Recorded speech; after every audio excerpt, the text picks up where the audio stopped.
Hi everybody, this is Alchemist2 and I'm back again with another series review.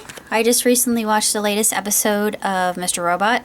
It was called underscore, it was 2.1, where was it, 2.5? 2.5 underscore Python. And personally, I think this is one of the best episodes that they've done so far, especially in the essence of the process of the organism known as the mind, whether the mind itself is an organ or a concept or a thing, remains up to grabs by people in philosophy and science and great thinkers of our time and great thinkers of the past. And this episode really mucks around with your perception.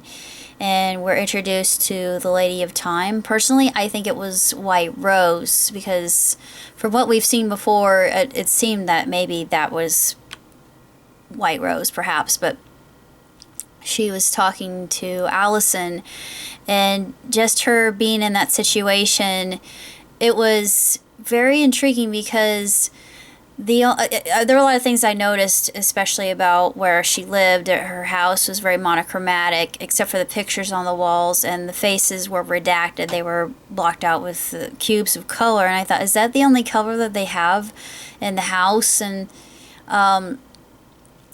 she talks about doors being intriguing inventions, and when you open them, they lead to a possibility. Imagination is infinite, and I thought, yeah, that's true, because once you enter another realm, it's the probability and possibility just is, there's no limit to what your mind can create.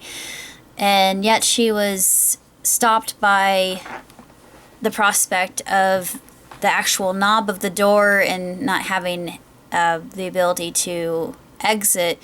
And then she calls Allison lazy, and I felt that was the worst backhand insult that she could have given. I mean, her words were so cruel but tastefully delivered. I thought, she's really sardonic, and when she said, "You're a horrible person," I thought, yeah, you are the worst. But it was, she didn't even care that her koi had died, and it's, it's not, I was kind of, koi in and of itself, it's interesting they chose a koi, because if you know anything about Asian mythology, koi, they were supposed to resemble happiness and longevity and good fortune, and having them around is supposed to increase your abundance. I thought, her koi is dead. Symbolically, that could mean a lot of different things, and I'm analyzing another episode, but just how they use symbolism, simile, allegory is just so brilliant. And especially when we get to see Tyrell again in this episode, I had a feeling that he was going to come back. I didn't know he was going to return in this way, but I thought, did he know all along what's going on between Tyrell and Elliot here? And where is the other version of himself? He becomes the silent observer, and it's just so mind-bending, and it really plays with your emotions and your thought process, and what Allison goes through, and the little girl giving her questions and working on that old Commodore 64. I'm like, oh, that gives me memory. I never had a Commodore, but I know what a Commodore is. I had an Apple growing up, old printer, and now I have a Windows 10. But it brought back a lot of nostalgia. But I was just wondering about, the binary layout of her home. I thought, yeah, black, white, and color, but yet there isn't a lot of color in her home, and it kind of leads you to believe maybe she is very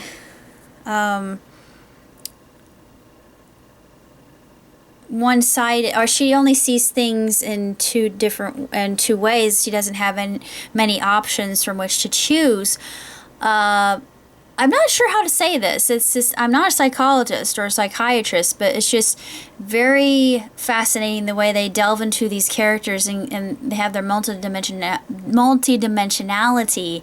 And it's, especially with Elliot too. Elliot's my favorite, and Allison, and having them come. I knew something bad was going to happen. I thought, I know something horrible was going to happen with Allison, but when, I know I keep saying it's White Rose, but it's, I'm thinking she really was, but White Rose is, I think White Rose is somebody else, but this is the Time Lady. The Time Lady says, you keep appearing like a bad penny, and I was wondering what was so special about you.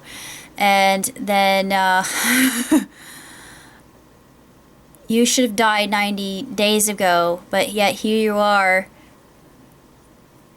after all that, long after your expiry date. And I thought, expiry date? You're treating her like she's produce or perishable. Well, we all are perishable as mortal beings, but still, that line, in the way that she said it, the cold, kind of sterile, stoic delivery, just the blank expression on her face, the deadpan, it gave me chills. It literally gave me goosebumps, and it was eerie. It really was. That whole scene was just very uncomfortable and weird and bizarre. And it was kind of, there was a little bit of humor too, with the hang in there poster. I thought, are you kidding me? She's really got a twisted sense of humor. Yeah, she did. She had a very unusual, brambled sense of levity. And the other girl, I can't remember her name, but it was so fun.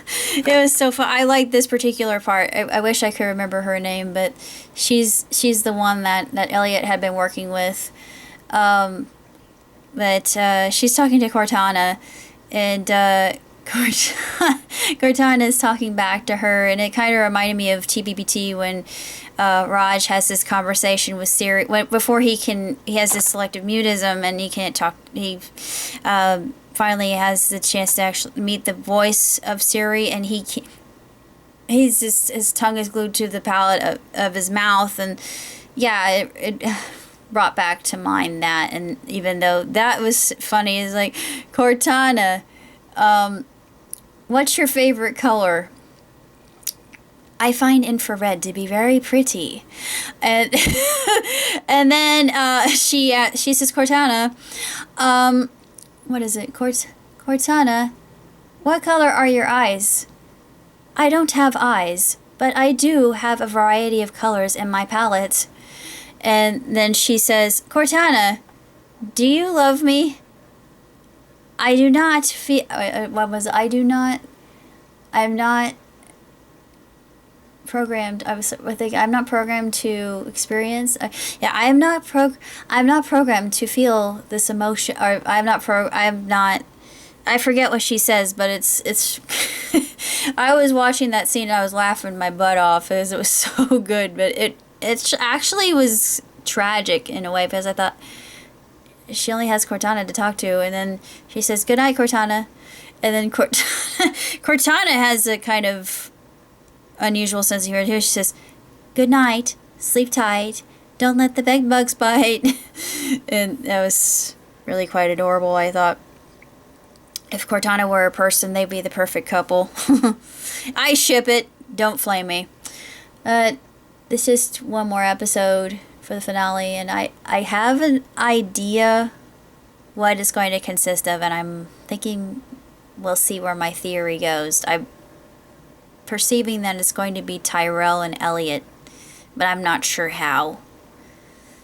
We'll see if I'm right, okay? I've been right before many times with a lot of my ideas on this program, but sometimes they pull the rug right from out underneath me. That's basically all I have to say about Mr. Robot, and until next week, live long, prosper, ciao today.